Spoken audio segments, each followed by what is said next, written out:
Well, hello everybody, and welcome to what is referred to, in my eyes right now anyway, as a Wintag unexpected episode. And when I say unexpected, it's because I didn't work out the timings properly about our trip and thought we would only be missing 2 shows. And because, basically, I've made you a promise of only missing 2 shows, we decided to make this show so that you don't miss 3 shows. So, which means that you're coming into this even less prepared. Yes, than you normally are. So it's not obviously it's not your standard Wintag show. Mm-hmm. There'll be with your hours of preparation and research, and a research team behind you. Exactly. That we that you usually have. Yeah, it's done on the handheld. So yeah, I mean, we could still do a normal Reddit corner if you wanted. We could, but I believe we could just talk about the paranormal for a bit, couldn't we? Really? Okay. I'm trying to keep it. It's probably, arguably, this will be the most paranormal episode of We Need to Talk About Ghosts that's ever happened. Yeah, probably. Yeah, because there's very little chance of us going off track, especially given that we've not got a firm agenda. We haven't got an agenda, but you did say, when we were speaking earlier, and I said we have to do some recording later, you did say that you have a ghost story from a colleague? I do have a ghost story from a colleague, yeah. Do you want to share that? So I was... I met up with a couple of colleagues the other day, and as you do, you're chatting away, and because I'd already mentioned to somebody about the podcast, you doing the podcast, and the whole Kev Becker and the neighbour's cat.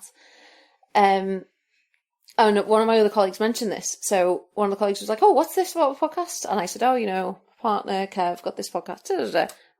Telling him all about it, and he said, "Oh, right, that's really interesting." He says, "I've seen a ghost." I'm like, oh, right, okay. Interesting. He says, I was absolutely not a believer, never entertained anything like this at all, not a believer. He said, but I have seen a ghost. So and to establish, this guy owns his own business, doesn't he? Yeah. Yeah. So like he's, it's not like a drunk in the street, is what I'm saying. Yeah, no, he's really respectable. Yeah, that's what I mean. It's not like somebody's just like you've bumped into someone in the pub who goes, "That's a Hugo story." Yeah, no, he's very reliable, a very high functioning professional. Well yeah, sort of thing. Yeah, absolutely. Yeah, industry leading professional. Yes. So he says, "Yeah, no, I've seen a ghost." He said, so he used to run this venue, which is like an old castle, which has been revamped, as a lot of them now are, and it was like hotels and kind of other. They did events and things there. Like Bottlewood. Exactly like Bottlewood, yes. Right. It wasn't Bottlewood, but exactly like Bottlewood. In fact, do you want to know where it was? Are you allowed to say? Yeah. Yeah, I am. I think it's in the UK, it's a castle. Seen as we're the only ones with castles. And France. We're not the only ones with and castles. Spain. But yes, it was Lumley Castle. Okay, I don't know where that is. Yeah, I don't know where that is. But in fact, let's look at where it is. Durham. There you go. It is. Okay. So Lumley Castle. So he's running this venue, and one night, overnight, the fire alarm goes off, right? So obviously he's up like a shot, checking everything. Like, cameras are fine, all security systems seem alright, everything still seems locked, so he goes flying downstairs, trying to get this alarm off. Or was it the security? I think it was the security alarm, actually. Yeah, not the fire alarm, sorry, the security alarm. But everything else seems fine, everything seems locked up, everything seems safe. Flying down these old stairs, like in like the square, so not quite a turret because it was square, but on the corner of a castle you get sometimes like a square protruding further out. Yeah. Like that, so that's where he was, up there. She comes flying down these stairs, like round stairs. Like spiral staircase. Yeah. As he gets to the bottom, sat against the wall, facing at the end of the stairs, is a ghost, like this woman. He said back to the wall or facing the wall? With her back to the... So he comes down and he's facing the wall, and there's a woman sat against the wall, like looking towards him. Yeah. On a real chair or a ghost chair? Or do we not know? I don't know. Okay.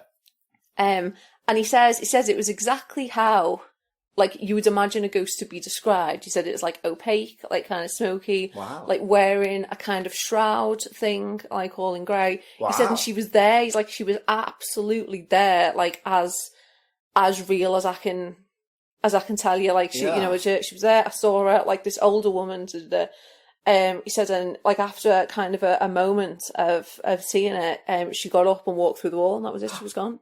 So she not like she just dissipated. She She Yeah, no, literally she got stood up up and walked through the wall. Yeah. And he was like, I was absolutely not a believer, like not, into that kind of thing at all. He said, but I have seen a ghost. Well, interestingly, I mean, that is a great it. story, fascinating, and from a reliable source. Because I imagine then he didn't say, and I've seen another, and I've seen another. No, Do you know what I mean? And a fascinating, terrifying story, really, because I pictured that far too well. But, interestingly, and this proves why, you know that ghost book you got me, that I had in my youth? That, Osborne's Book of Ghosts. Yeah. Right, this is why that is such a good fucking book for any child who's into the paranormal. Because, and everyone knows what I'm going to say, yeah, on some of the back pages of it, it says like, there's like a little section on like, what a ghost hunter could use for equipment. And one of the things which is now turned into a meme, which is annoying, because it's a photo from that book and it's very disrespectful. And it's used as a meme to go like, oh, well, that proves everything then. And it's like, fuck off. But it says, why do ghosts pass through walls? And it says, when you often look at old places, like castles, you will find that historically there would have been a door there. Yeah. Things have been, like, other walls have been put up, maybe where there wasn't something, or, like, one room's been made into two now. And yeah, exactly. So it'd be interesting to know if he knew.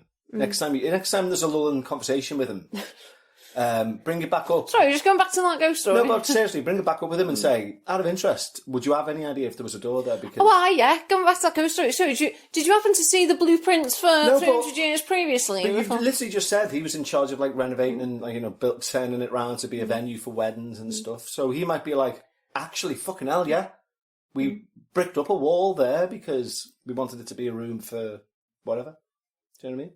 You never know. Yeah, I don't think that's the case, but And I also yeah, don't no, think I'll you'll definitely ever bring ask. I'll definitely. But isn't it interesting though that you've had two really good ghost stories? I like that ghost story from colleagues, from just going, oh, my partner does a podcast. I've got a ghost story. Are you thinking of the first one being the security guy? Yeah, the security guy. I don't know whether that was up for patrons only. Actually, should we share that? No, I don't think it was. I think we. Or did we share that? People, yeah. But that was fucking terrifying. Because one book I always thought of yours that was quite good was the book of mine. Book of yours, was that it happened to me, and it was ghost tales from a Liverpool cabbie. Yeah, because that seems to me like having done this now. That seems to me like a really authentic way of getting stories from people. Because like literally, when I say to people like, "Oh, my partner's a podcaster," like he's got this ghost, like, and they would say, "What's the podcast on?" Paranormal, like ghosts. Yeah. That's like, it prompts it. I never ask people, have you seen a ghost? Or, you're never probing. They always just come to you with it. They're always like, oh, I've seen a ghost, or my mum had this, or we had a paranormal experience once, or I saw a house that was haunted. There's always people volunteer that information to you and they know what you do. It's like, that's how I went to Max Spielman's to get something printed out, and the guy was like, oh, this is haunted. Cause, do you remember that? Yeah, so I think it's a really interesting way of doing it. Which is, I said this to you years ago. About walking up and down Bowl Street, just saying. Yeah, or just having a little stall set out in the city centre saying... Telling me ghost stories. Yeah, like but you get battered. You wouldn't? I do like the idea of going into Bowl Street stores and saying, is this place haunted and would you be willing to be going? But that's you prompting people, that's you asking them. And people get a bit nervous about that. You kind of need to be saying, we do a ghost podcast. Have you seen a ghost? Or, we do a podcast. Have you experienced... In all honesty, genuinely, for the Halloween special, I was genuinely thinking of us taking this recorder and going up and down Bowl Street to every shop and saying, bit weird, but... And would, do you have anything, would you be willing to go on? I know what you mean. In our experience, though, you have to admit this, going into people's place of work is not the one. They don't, like, we've got a couple of good results from it, but more often than not, they're a bit cautious, they're a bit cagey, they don't really know what they can say. Do you remember, there was one guy in a pub and he got really nervous, didn't we? And we were brief, and I could tell he was nervous, so I was like, okay, listen, let me tell you, like, how this will go, and, this is what we'll ask you. Wasn't it? Yeah, and I was like, we'll ask you this, we'll ask you that. He and ended up getting someone else, didn't he, I think? Yeah, I think so, I think he suddenly got, like, as if you were, like, filming him, or as if he was, like, going to be on live TV, and we'd be like, no, it's just our little podcast. Well, maybe it was him, like, thinking, I have, but I don't want, because a lot of people don't want to be associated with it. Yeah, exactly. Yeah, Do you know what I mean? And also, like, people are working. You know what I mean? Like, you have to get back to the bar. Yeah. But also, like, exactly. Yeah, it's like, where's John? Why isn't he serving customers? He's getting interviewed about ghosts. Arsing around in the back talking about ghosts. Yeah, with us. So I think letting people come to you is the better way. Yeah, no, it's an interesting one because I remember, right, me and my mate Mark, we were in his house, which was a new build house, but it was on old land. Anyway, we were in his house and we were downstairs, and Mark is in and out with his paranormal beliefs. Largely in when I'm there. Anyway, and we were downstairs and we were talking about stuff and like watching stuff on YouTube. I am going back maybe 15 years. So we were like watching videos on YouTube and talking about them and saying whether we thought they were fake or not. And it was like this time of day, which is about like, say, 2, 3 in the afternoon. But his family were on holiday and he had the house to himself. And before we knew it, we were drinking and stuff, and it was dark outside, and we hadn't turned a light on. You know, the room was only lit up by the laptop that we had on the couch, and we sat there still looking at this, and was freaking each other out.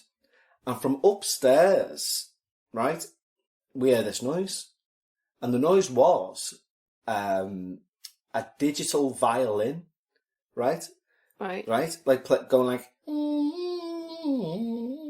Okay. Right? And we both look at each other and go, fucking hell was that? Right? So anyway, Mark then says, like I say at this point, and I was getting off anyway, but Mark had to then stay in this house. And he goes, I'm staying with my girlfriend's, which was Sarah at the time. Anyway. So he says, ring a cab. He said, we'll both wait outside because I'm not staying. And I literally, it's carrying on, repeating this note, this music upstairs. Neither of us are going upstairs. Right. We just stood at the bottom of the stairs looking up this pitch black staircase. So we go outside, lock the door, wait for the cab, and we're looking at all the windows, can't see anything. Cab turns up anyway. And we get in the cab, and we're both like, fucking hell, both in the back of the cab. What, like, you know, da-da-da. And the cabbie goes, you lads all right? It's like, you know, like, not like you look like you've seen a ghost. But, like, we're a bit pissed and we're sat there talking about ghosts, right? Next thing, upstairs. And the cabbie goes, no, really? He goes, hey, he says, tell you what. And this always sticks with me. Right, in Highton, where I lived at the time, in my dad's, and where my mate Mark lives, there is a really old pub called, well, it's now Weatherspoons, but it was called the Rose and Crown. And there used to be a tunnel, a priest's tunnel. It's that old. There used to be a priest's tunnel that went under it. And it came out where the fire engine station is on the other side of the road, where the old Asda used to be. Anyway, that's how old it is. It was like, you know, a proper old pub. But next to this old pub, there's about 5 or 6 cottages, which are really small, but they're Tudor cottages. It's like one of the oldest parts of the area. Right next to St. Michael's Church, which itself, I mean, St. Michael's Church, the gate above the steps of St. Michael's Church says 1685. This is too much of a detour from what the cabbie told you. It really is. You literally said, it'll always stick with me. And then before you know it, the top of these steps has got a gate. But this is that interesting, this. So I'll say very quickly, St. Michael's is on a hill, right? Yeah. At the top of Highton Lane, as you know. The church was built in 1685. When they were building the nave part, underneath they found a baptismal font. Right. That had been there earlier. Yeah. So that's the one that they use still there today for baptisms. Really interesting. Anyway, so the cabbie says, he said, do you know those Tudor cottages next to the Rose and Crown? So he said, yeah. He said, I picked a girl up from there the other night. He said, about 1 a.m. He said, and she had a suitcase with her. And she was crying. And she said, speak. I'm going to speak. Like, speak is a place in Liverpool. By the way, she wasn't commanding him to talk.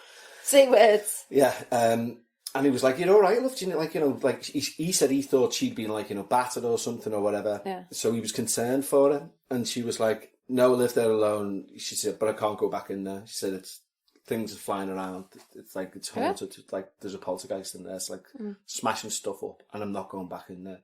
He said, and she was so genuine and sincere. Like, mobile phones didn't exist. Well, we didn't have one anyway. And this girl clearly didn't. He said he remained silent the whole journey. And she was just sobbing, like, And he was like, it was on it. He said, honestly, he said, it proper, like, shit me up. Like, he said, all night, I just couldn't get hair out my mind. Like, she was terrified, shaking. What's it? Did you know that? What, like a creak? It's your shoes on the floor. Here it is. Fucking hell. Your own shoes? How do I know it's your shoes and you don't? I haven't got shoes on. Well, it's your foot anyway. It was my foot. Anyway.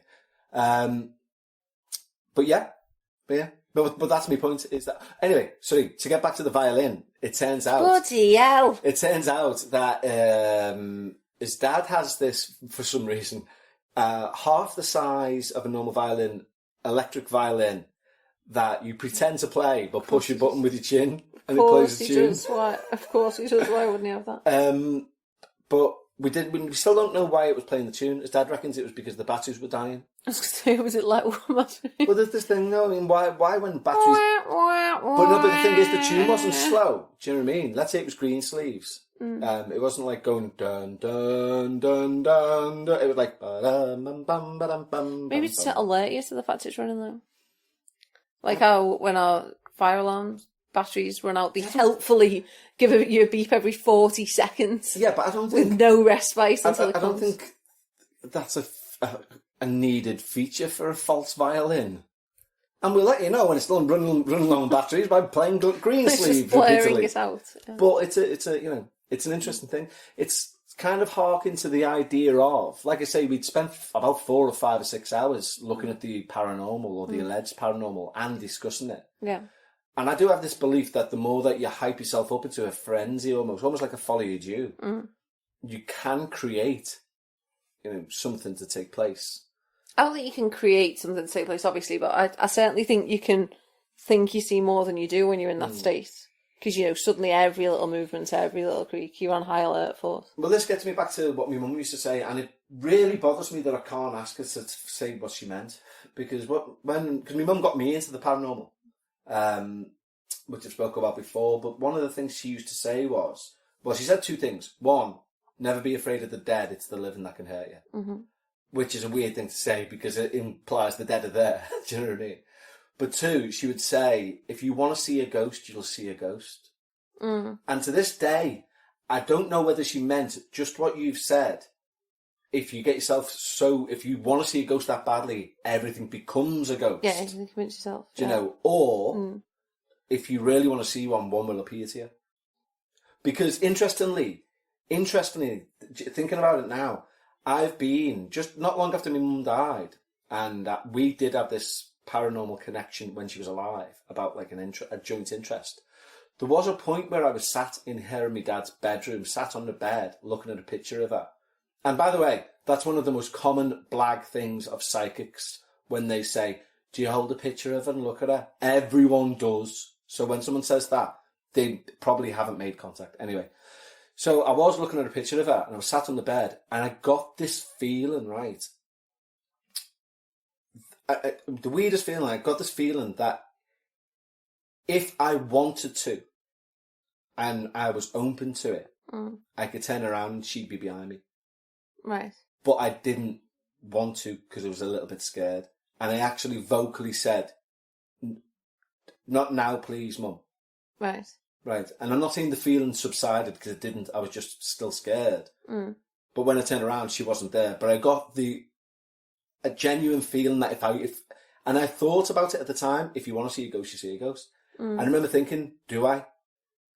Will I get anything from this? Yeah. And I remember thinking, no, I'll get absolute fear. I won't be like, oh, there is life after death. Why didn't you want to? If, for someone who's interested in it and is presumably always looking for proof, why didn't you want to? Because I'd read, the knowledge that I've got about the paranormal now, yes, I know more than I did then, but I knew a hell of a lot then.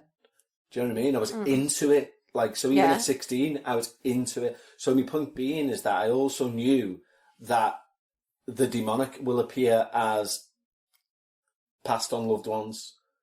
Do you know what I mean? So, and also, part of me was thinking, you wouldn't be scared. Do you know what I mean? You'd feel love or something. There'd be no element of fear in you if it was your mum. Yeah. Do you know what I mean? So you thought it wasn't? So I thought, but yeah. The fact that you were scared made you think it wasn't actually it wouldn't actually be her. Right, yeah. okay. But it was just a very, very strange thing. And again, but like I've spoken about, it could all be, well, it is all in the brain, I think. But doesn't mean you're not witnessing a ghost. But like I talk about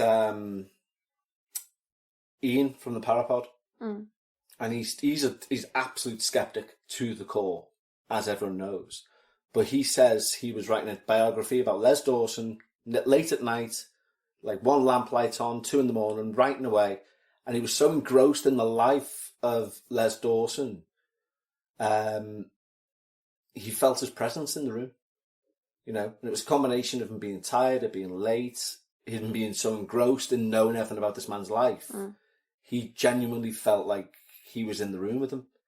And he says, he will go on record and say, it was weird, it was bizarre, it was a sensation. Do I think it's paranormal? No. I think it's because I was tired, I was in this man's life. Yeah. In my head. Do you know what I mean? I mean, that's a good point that I think is made, that when people say, like, oh, I felt this sensation or I had this feeling, any sensations or feelings aren't always from an external source. That can come from inwards. Yeah. You know what I mean? It's not that, like, people act almost quite, like, passive about it, as if, like, you know, they were just there and this thing came to them, rather than that they've created this feeling. Yeah. Oh, well, like we said earlier, this morning, Becca asked me to do something, to simply put the bins out. And when I'd done so, I was convinced as I was putting one bag in the bin that I'd left both doors open, meaning the cat could get out. And the fear that went through me, like, was almost, it was, you know, I couldn't even describe it, like blind panic. And I'd shut one of the doors as I should. But my point is, there was no causal effect to that other than a thought. Yeah. Do you know what I mean? I'd put myself into a blind panic with a thought. Yes, yeah, a false thought. With a false thought, exactly. Yeah. So if you can do that with something as stupid as shutting a door. Yeah. Imagine being so het up on ghost stories and the like. And like I've just done then, there was a creak and I was like, what's that? Yeah, exactly. And you're like, it's your foot. Yeah. I'm like, yeah, it is. Yeah. And it must be that common that even I recognise, it's not even my foot, but I recognise it as being your foot. And again, and this all ties back into why you won't allow me to have a Ouija board. Yeah. Because, you know. That you're just too suggestible. It would be an absolute disaster. It will be a disaster. It will be a disaster. Because I obviously do not believe for a second that if you brought a Ouija board in here, you would unleash a demon. I just don't think that's the case. I do think you might think you'd unleash a demon, and that would be just as problematic as actually releasing a demon. Well, yeah, but well, without getting too philosophical about the matter, is I don't know you're real. Do you know what I mean? Getting all Descartesian on it, like, but I don't. For all I know, right now, I'm in my dad's in the loft, and my dad's downstairs talking to a doctor and saying, listen to him now. He thinks he's in some house. Do you know what I mean? No, maybe you still live here, just I'm not here as well. And maybe that's why our listeners are always so kind and lovely, because they know that when you think you're talking to someone... So right now, this is just silence? Yeah, this is just silence, yeah. And they're like shouting away, yeah. And they're like, like that's the... No, let's humour him. Yeah. Hi, Kev, I'm Becca. Yeah. And the neighbour's cat. Yeah. Oh, don't. That's like a proper horror movie. A proper horror movie. That would be terrifying. And they're just being dead nice to you. Because to a man, every listener we've ever spoken to has been lovely. So I know, yeah. They can pity on you. Yeah, fuck. I'm a bit scared. I was like, I don't know how something. I don't know what to do now. Alright, here's proof. Proof is in the pudding, literally. Yeah. Earlier, I bought you a cake. You know you didn't buy a cake, but now you have a cake. So that's how you know I'm real. Again, I didn't watch you buy a cake. You bought a cake. You showed me the cake. I didn't touch the cake. That's what I mean. So proof is in the pudding. You've now got a cake in that kitchen. Yeah, but have I? That's what I mean. It's like... Yeah, but if you eat the cake... I mean, eating is like a physical sensation, so you'd know if you physically see, feel, smell, taste, and swallow that cake, then you know it's real cake. Yeah, but and I agree. What is interesting is every single sense you've just discussed, or described, or mentioned even, can be fooled by your brain. Your brain can be fooled into thinking you've had all of those experiences. Okay. And, and I'm not saying... All right, then, I was only trying to help, but, No. If you're going to dismiss me, I'll go off in a puff of dust. But, it is, like, always, like, in terms of, like, not gullibility, but in terms of, like, even when you see something... Because I would have assumed when I saw this, and this surprised me how rational I was. It was stood when we moved into this house first. I was stood in the back kitchen, and I looked out of the window to the back kitchen at the shed, and there was a man stood in the shed, right? And I was like, oh no, wasn't the man stood in the shed? Oh no, there was a man behind me, right? Yes, but I could see the reflection of it in the shed window. Yeah. I could see me, and I could see a reflection of a man stood behind me. Yeah. And I literally dropped the cup in the sink and turned round, and he was actually outside through the front window on the road, but he'd reflected right through the window onto the shed window and back at me. Yeah, I've had the same thing. When we first moved out, I saw the same thing and came like the same conclusion, but it definitely did look... I think to me it looked like, I don't know, it must be a different angle, but it looked like there was a man in our garden, and I was like, oh my god, there's a man in the garden. Yeah. And then it wasn't. It was just, as you say, there were like 3 layers of windows reflecting off each other, and... Yeah. You know what did happen just yesterday, and it played on my mind a bit, and you're obviously going to say... Well, sure. it is.